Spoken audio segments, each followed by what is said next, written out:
Temperature and pressure are carefully controlled to maintain bottle strength and clarity. Temperature's at 205, adjusting now. Copy. Watch the pressure spike. Holding at 212. Optimal. The bottle is shaped with precision and tested for durability.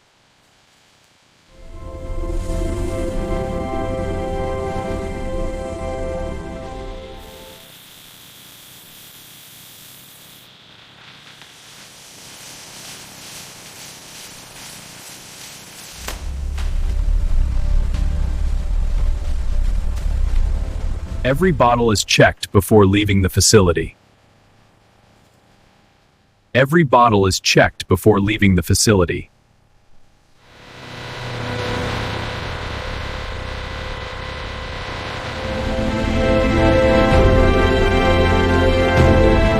And that's how plastic bottles are made, from start to finish.